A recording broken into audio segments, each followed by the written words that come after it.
Good morning, everybody, and welcome to our topic today. Very interesting, very relevant, looking at the workforce, the modernized workforce and the skills revolution, and I suppose we could add the word evolution to that as well. We have two guest speakers today, so delighted to hear from the very knowledgeable and practiced John Galvin, who's the Managing Director of the ManpowerGroup, and Claire McGee, who's the Head of Education and Innovation Policy for Ibec. So let us just look at the agenda today and a few of the housekeeping issues.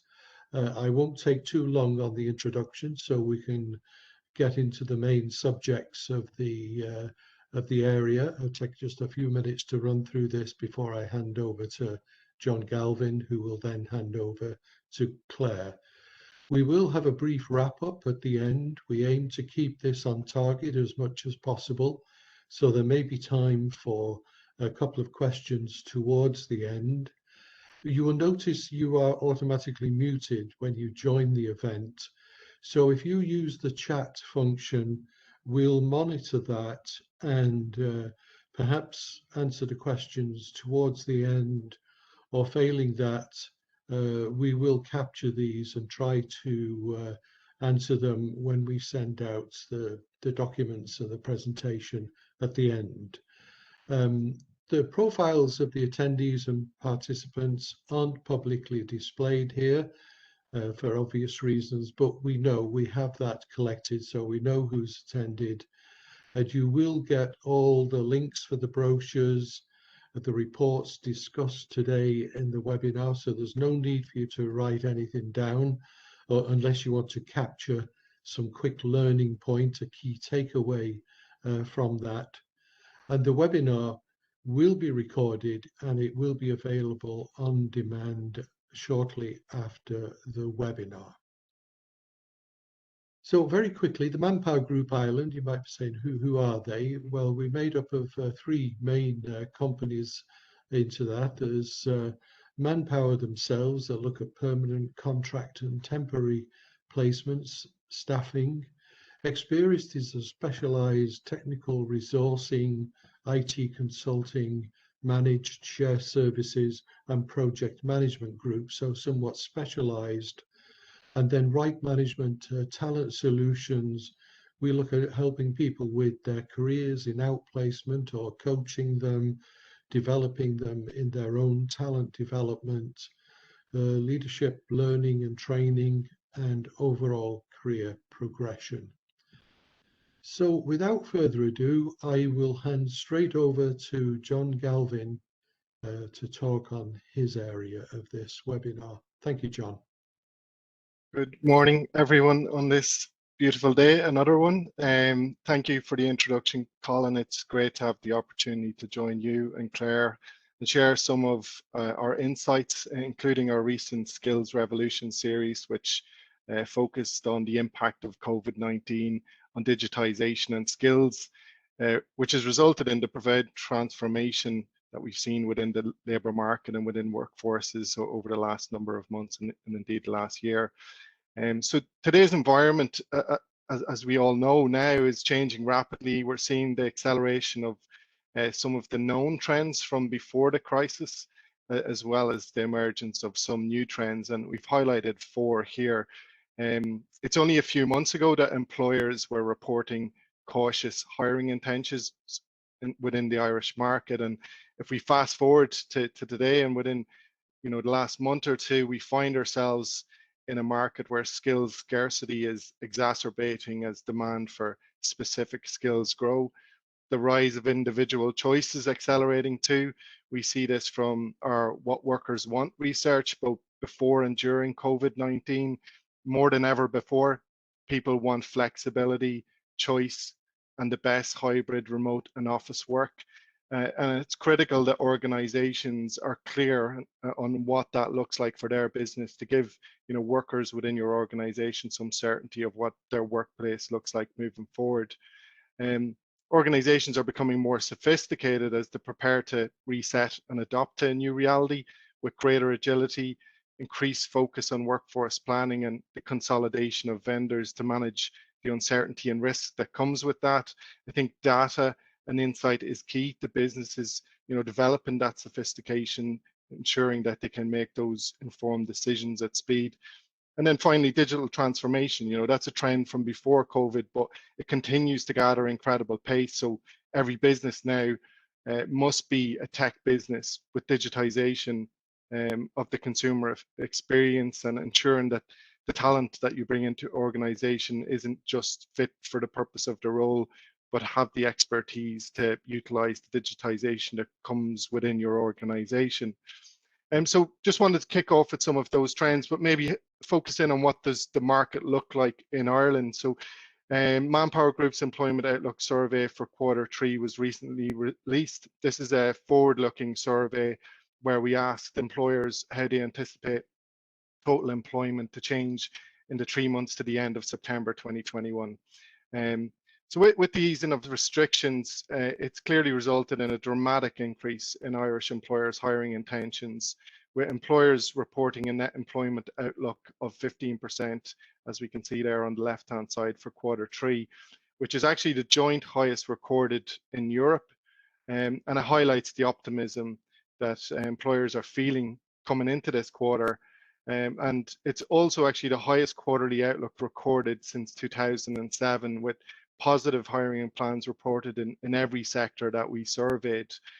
So as the vaccination program continues to gather pace, we hear today the portal's opening for everybody 18 and over. Employers are feeling confident now more so than ever, that they can plan for the future without further restrictions impacting their businesses. And maybe just to touch on two of those sectors on the right hand side, construction is showing the greatest optimism with an outlook of 39%. This sector has been notably hard hit throughout the pandemic, with non-essential building projects forced to close. Yet employers are now galvanizing around the opportunity to fully reopen sites, which they've been able to do since the start of May, and plan for the future once again. I'll touch on restaurants and hotel sectors, reporting positive outlook for this quarter as well. The most positive outlook since the start of the pandemic, Q1 last year, and it's particularly encouraging to see employers in this sector reporting strong positive hiring intentions because of everything that the sector has experienced in the last 12 months. The government's expected to announce guidelines today on reopening indoor dining. It's still slightly controversial, but we're seeing employers increasingly confident, as I said, welcoming back customers once again. However, we are seeing evidence of employers finding it difficult to source talent within these sectors. Particularly, I just touched on the hospitality area there. That's primarily due to sectoral talent migration, higher than normal unemployment supports, and a fear of employment commitment to these specific sectors. As part of that survey that I just touched on, we also surveyed employers in relation to the difficulty they were experiencing in accessing the talent required for their organizations. And as you can see in the top left there, 78% of employers are indicating that they're having difficulty filling positions. And that graph goes back over the last 20 years. So clearly there's a talent shortage within the market in Ireland at the moment. But on the right-hand side, you'll see our global results, where we survey 80 plus countries around the world. And that talent shortage isn't unique to just Ireland. It's at a 15-year high at a global level as well. So, the talent shortage and talent availability issues that organizations face in Ireland, they're also being similar challenges faced by organizations worldwide at the moment. We captured the top 5 in-demand roles there on the bottom left. The first in the operational logistics space, that trend started last year when we saw, retail essentially shutting down and a lot of people moving to online shopping, etc. That drove the demand within the operational logistics sector. We saw a significant increase in demand for drivers.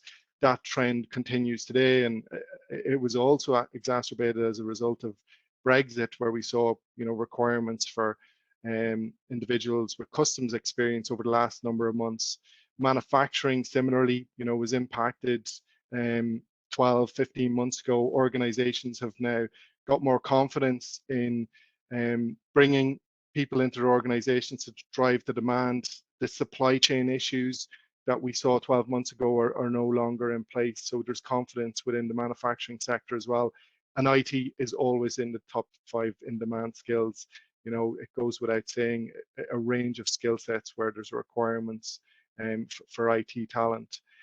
And if we move on to the next slide, like going back to what I touched on at the start, you know, companies are accelerating their digitization and automation during the pandemic. And as we can see there, 38% of companies we surveyed are actually accelerating faster than they had anticipated prior to COVID in relation to digitization and automation.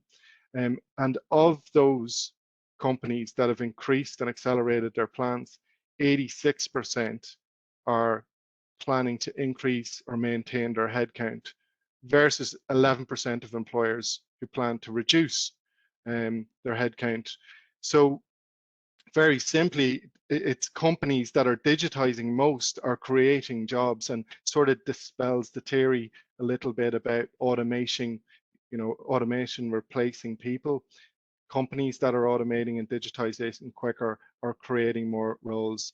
And as you can see on the right there, larger companies are most likely to accelerate with their digitization as a result of the pandemic.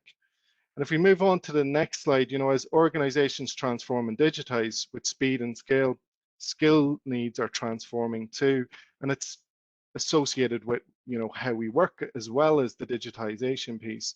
And soft skills like communication, time management, prioritization, adaptability, strategic thinking, and empathy are more highly valued now and sought after by employers than ever before, and are seen to be the backbone of success for organizations as they grow. So companies are realizing that they need a workforce of continuous learners, agile for the new tasks, ready and resilient for times of change and disruption that we've seen and that we know are going to continue happening. And the massive shift to remote work means collaboration, teamwork, and other soft skills are in highest demand. And on the bottom left there, you can see what employees are working remotely, or sorry, what employers are most concerned about in terms of their workforce. Of course, employee well-being being the #1 priority, but productivity, collaboration, company culture, and innovation, and that debate continues. We see certain organizations who are now requesting that all their workforce return to the office, whereas other organizations, including ourselves in ManpowerGroup in Ireland, you know, committed to a remote work model where people can essentially work from wherever they want within Ireland, within reason. So there's still a healthy debate going on, but they are some of the key topics employers are most concerned about.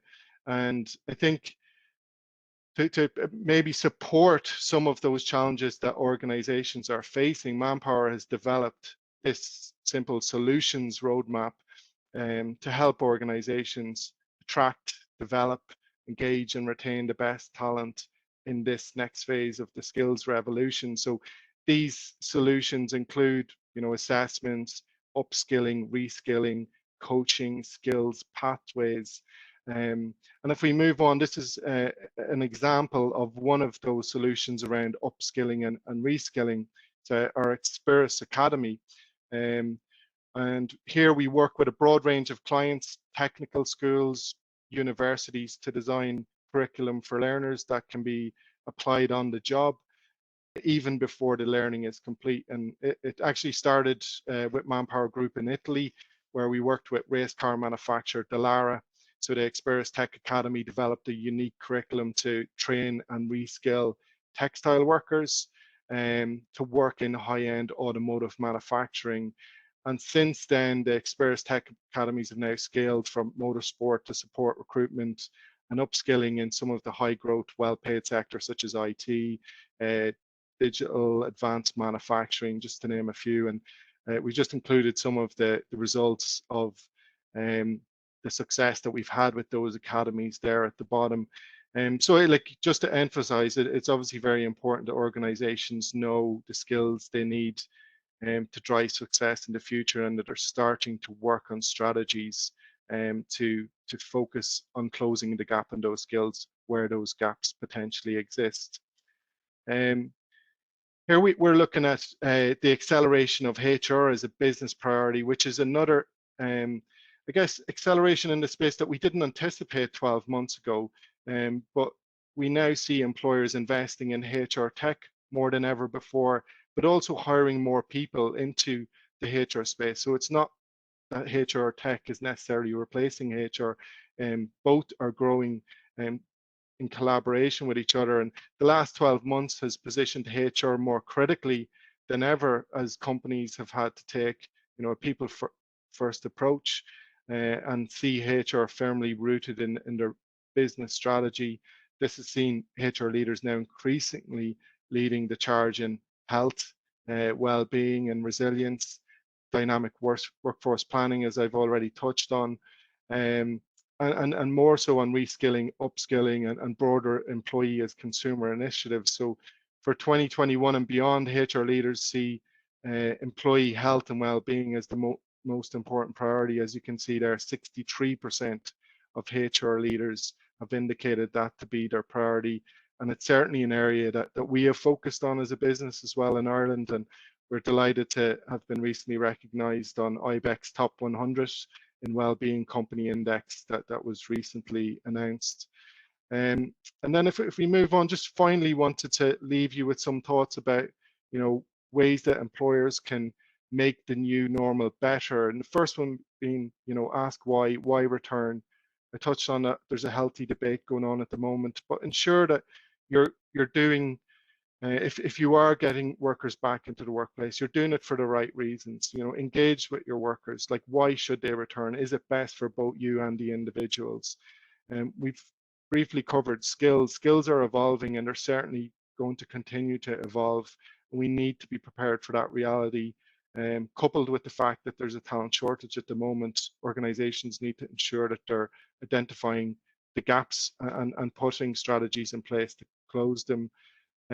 Flexibility and balance for many, not the few. In the past, we've seen where organizations have accommodated some people in relation to flexibility and work-life balance. Now it's critical that that's in place for absolutely everybody within your organization.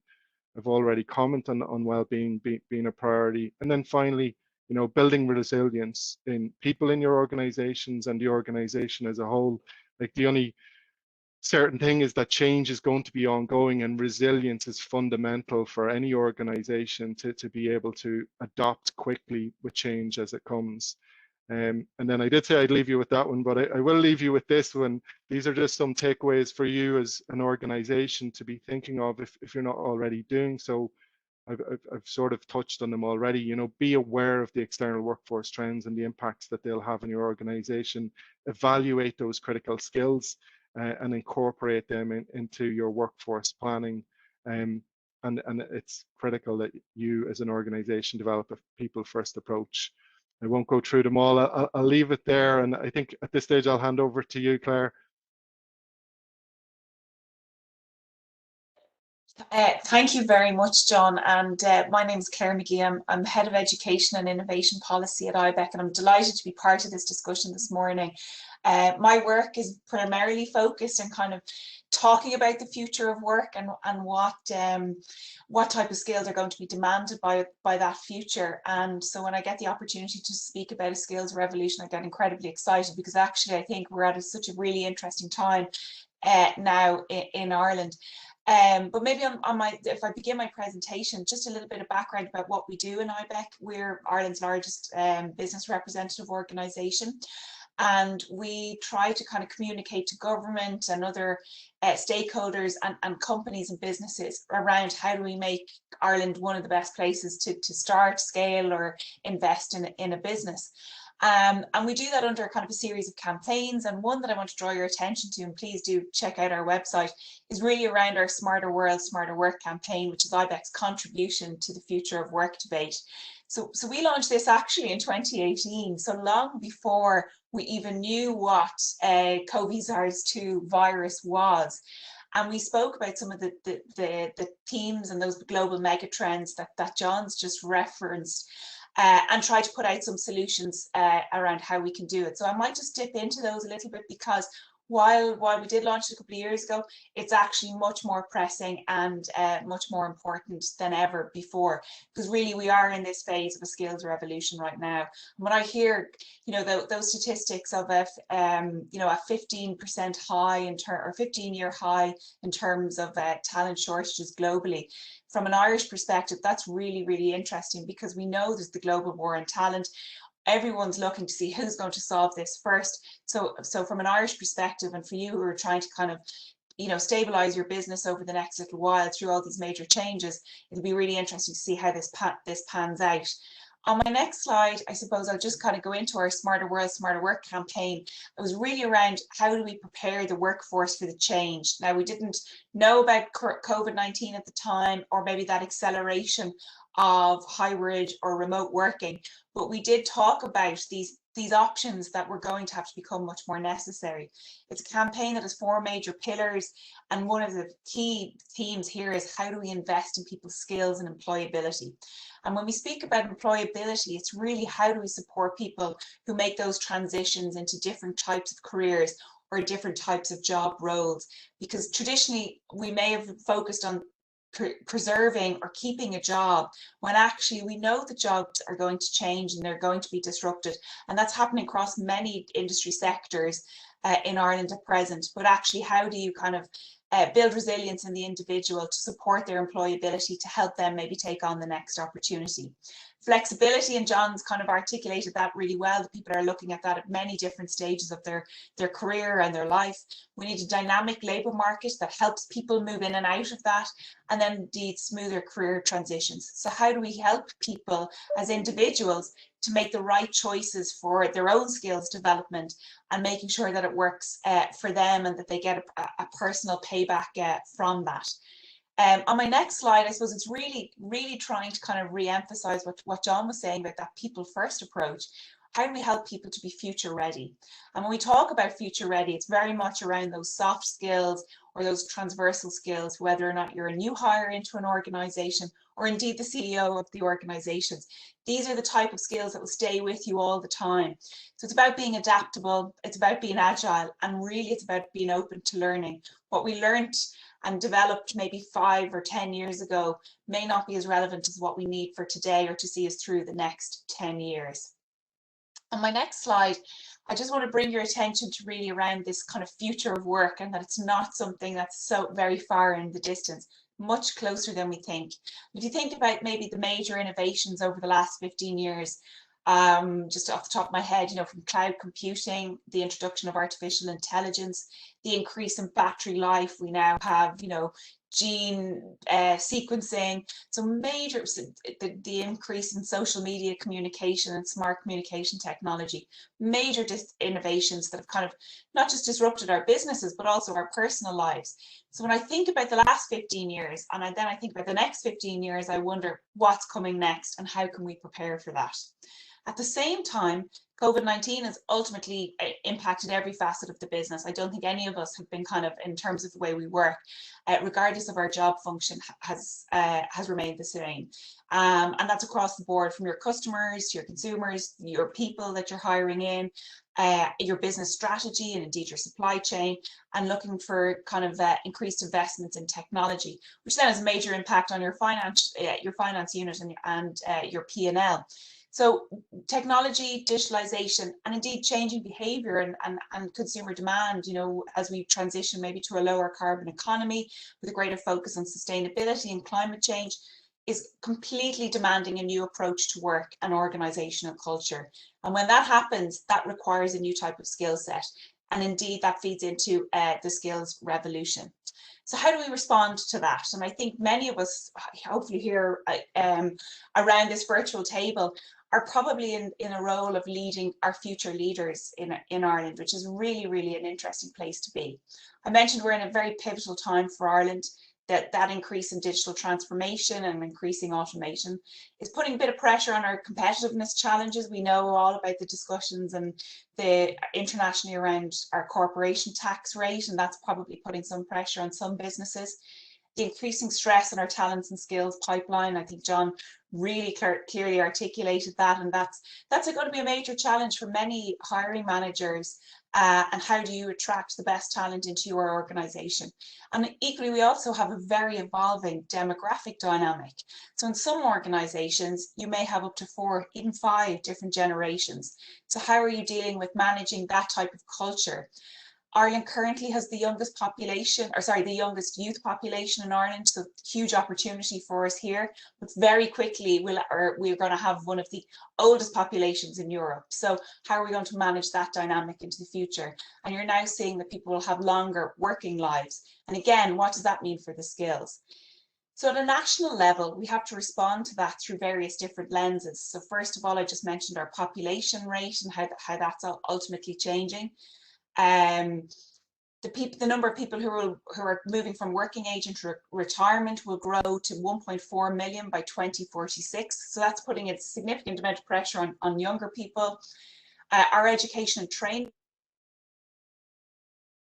We're now at peak enrolment at second level. So by the time another 5 years come, those students will be transitioning into either further education or higher education, which will be putting about a 30% increase in demand in our universities or institutes of technology or our further education courses. And do we have the capacity to be able to deal that?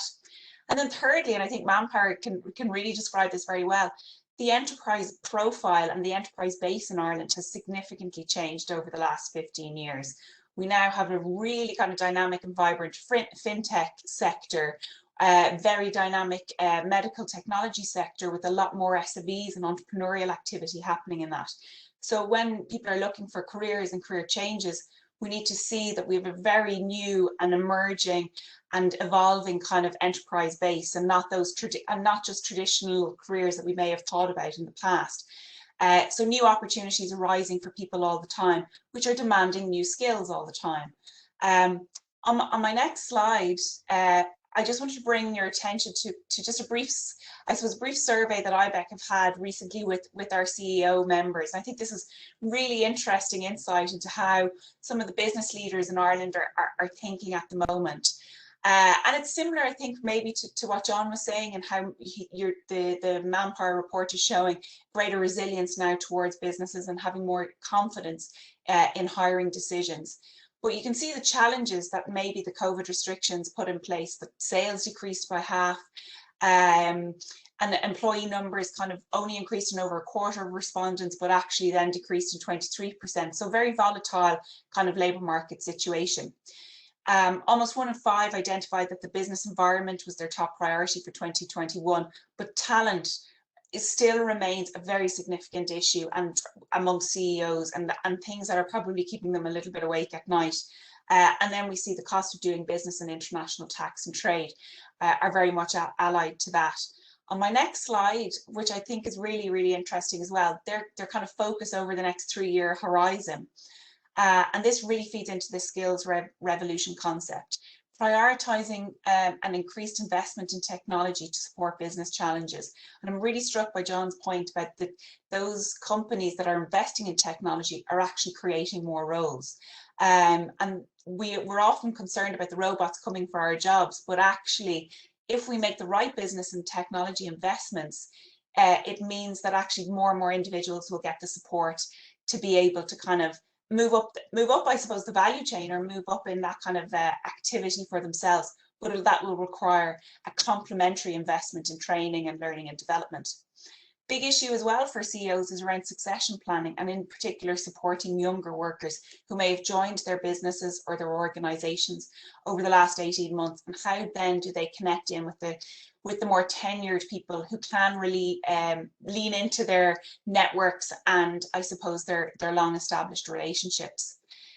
Development of new products and services to meet altered demand. So you can see here a renewed focus on innovation and a renewed commitment to I suppose, adapting the business model to respond to the new environment that we have. promoting an inclusive culture, and the development of new business processes for existing products. So very much driven by technology, innovation, people, and skills of the future. And this is why the skills revolution conversation is just going to be incredibly important. It's not just traditional kind of costs accounting that are going to keep us kind of focused into the future. Very much the power of our people is going to bring our organizations much more into, I suppose, that dynamic, innovative, high service, high tech, 21st century kind of business. On my next slide, I think I just want to wrap up and make sure we have plenty of time for questions and follow up to some of John's key points.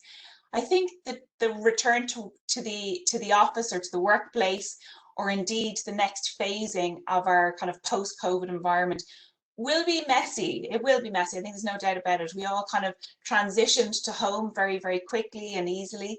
But now the transitioning back into the office, whatever that may be, if it's 2 days per week, 1 day per week, or even 5 days per week, will be a challenge, because businesses are going to be trying to look at how do they serve their customers' needs, then how do they and their expectations, while managing their own employee expectations. But there's no doubt about it, business will find its feet. It just may take its time, and might take until January 2022 or March 2022 for that dust to settle. So lots of disruption, I would say, ahead, which again requires people to lean into their soft skills. The businesses that are most agile, more resilient, and more innovative will perform best. So those that are less focused on that technology investment or digital adoption or innovation, and that this is not necessarily the biggest will perform best, but actually it's the most agile and most innovative, will be able to adapt to those challenges, those messy challenges, much easier. People are at the heart of any transformation or development, and maintaining that people first approach will be very, very important, and supporting people through this transformation. So keeping those employee engagement supports that you may have introduced over the last 18 months will be very, very important, and to help those individuals and to help your people to understand that this is a very kind of quicksand, changing dynamic. And it is a revolution. I would say it's a really intense period of time, much more than an evolution, and to support them in their own skills development and learning journey, so that they can see the value in it for themselves. But I'll leave it there. I think that's my kind of contribution to this morning's conversation. But absolutely a really kind of critical point in Ireland, and I think by bringing together, I suppose, as much information and data and analysis around these changes can really empower people and organizations to make the right decisions into the future. Thank you, Colin. Thank you, John, for having me this morning, and look forward to some questions as they arise. Okay, thank you, Claire, and thank you, John. That was very interesting, and I'm sure everyone will agree, very informative. We managed to put a lot of information into a relatively short time there. I am reminded, both from Claire's presentation and John's, Charles Darwin, in The Origin of the Species, most people think he said survival of the fittest and survival of the strongest. He did not say that. What he actually said was the species that will survive is that which will adapt to its environment, and that's exactly where organizations are at the moment. So thank you for reinforcing that. I do have a couple of questions come in. I think we've got time to look at them. The first one, perhaps Claire, you could start, and then John, you can come in as well. Do you have any advice on developing ongoing training or learning and development plans that can be done without a large cost? In other words, with a good ROI on it? Yeah. So. Well, it's a great question, actually, and I can imagine it's a struggle for probably a lot of kind of learning and development managers or HR professionals to figure out where do we start, because this is, I mean, if you take my slides at face value, it's very, very daunting, and I hope I'm not kind of frightening or scaring anyone. I suppose the most important thing is to look at your business strategy, actually, and see where the next phase for your business ultimately is to go, and then to identify internally where are the skills that you have to be able to facilitate this business strategy. The second part is then when you see gaps that you don't actually have those skills in place, that you can kind of then make sure, well, what are the skills that you require? So it actually is not just a case of it's actually what are the skills, identifying those and quantifying those, and then seeing where can they be brought into the business. Are they external hires? Is that personal development? So what's the solution? And that kind of learning and development plan is part of that solution. There are probably a lot, and I know Manpower would have some, Ibec also have some kind of, you know, templates or form toolkits to be able to support companies to be able to develop that. Lots of resources available on the web. Again, that can be quite overwhelming. There's some government supports to be able, so if you're a smaller business, for example, Enterprise Ireland run a really strong program around spotlight and skills to be able to help you identify the skills that you ultimately need. I think actually the key thing is just making a start on this, and then you'll actually develop your own plan that suits your own business need. And so biting the bullet and sitting down and actually doing it. But the return on investment question, or at low cost, is key, because we now need to see that actually the learning and development budget can't be cut actually during this time of transformation. It's generally always the first thing that kind of gets a little bit of a haircut, let's say, when organizations are facing significant challenges. But because of the pace of change, it's going to be incredibly important to try and hang on and ring fence that budget into the future. So trying to kind of maybe show what you've done in the past, map out what you need to do in the future, and then highlighting that return on investment, because if you don't do it, there's going to be a significant challenge for that business in the future. Okay, thank you, Claire. John, do you want to add anything to that? I think it was very well answered by Claire. It covered yeah. pretty much everything, but like maybe to add, and I know Claire, you covered it during the presentation as well. You know, yes, it's important for businesses to have the strategy, but it's important that they understand what their workers want as well. You know, because there's no point in a company investing time if it's not money, at least time, and supporting individuals within their business to, you know, have the skill set that will drive the business forward if the individuals themselves aren't interested in developing those skills. So I think that's important to explore and have plans in place. Again, some of the plans that Claire has already mentioned, to understand what people are looking for to develop, because everybody develops in different ways. We all have different aspirations, and as companies, we need to know what our people want in order to, you know, engage them, support them, develop them, and that will ultimately support the business success as well. Okay, very good. Thanks, John. There's kind of a follow-up question from one of the participants there, is about the soft skills required for the future. What are those soft skills? I'll stay with you, John, but I do know from my own experience and recent research, there is a heavier emphasis on compassionate and empathetic leadership as required soft skills. But I wonder if you have a viewpoint on that, John. Yeah, sure. Like I touched on it very briefly as I went through the slides there. You know, communication is probably one of the most important. Now, communication is always a key soft skill, but now that we're all working remotely and working in the type of environments where we find ourselves right now on this call, communication is more critical than ever, and ultimately will support driving productivity, collaboration, innovation within a business. Like, it all comes from communication and how we engage with each other.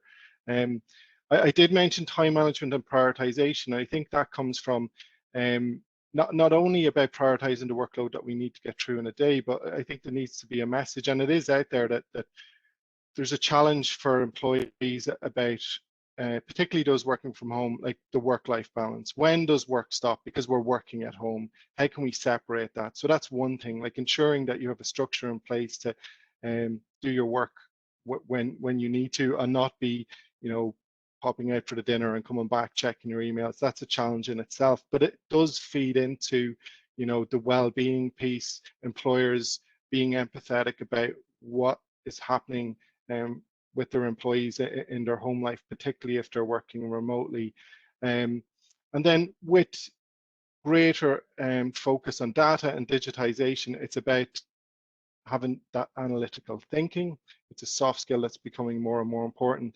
and we've all touched on it. You touched it with your comment about Charles Darwin. It's adaptability, you know, because what we're doing today is going to be different from what we're going to be doing next year, and people need to, you know, tap into that adaptability within themselves, because we are always going to be changing, and we have to be open to the learning, as Claire touched on, to ensure that we can, you know, do the skills that are needed in our roles in the future.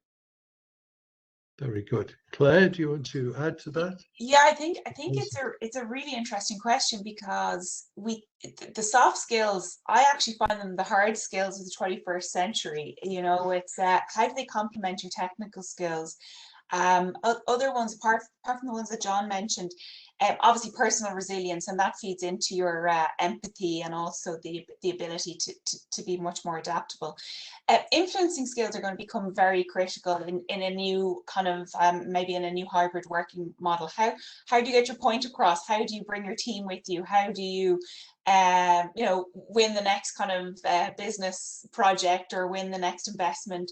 So they're all very challenging ones to do, and I think it's around those personal leadership skills. It doesn't matter, as I said, where you are in the organization. These are the skills that are going to accompany you throughout, really throughout, I suppose, your career, and and how you transition into different careers. So you may have been and I think the best thing is think back to what the job you were doing 5 years ago, and how transformed it is to today. And even if you think you can't remember the change, it's about looking back over your passport photographs. They do change over time, even though you don't feel it. It does happen, even if it's invisible. So networking is going to be really important, and also that opportunity to kind of, as John was saying, around how do you support your employees to realize the value for themselves and what they're looking for. It's really around championing their ability to develop their own personal kind of leadership skills, and take a little bit of responsibility, or indeed kind of reflection on that. And that's not a case of, you know, you must do this, and putting another task on their list, but actually empowering the individual to say, I have a role in this, I have an opportunity here, I have a little bit of responsibility. And I think that's where maybe sometimes new opportunities can often arise. So yeah, it's really seeing how those soft skills can complement your technical skills into the future. It's not easy, but it'll be incredibly important. Excellent. Thanks, Claire. Thanks, John. We'll move on to the closing slides now. I'm very conscious of the time. So how can the Manpower Group and Ibec help you with your skills development?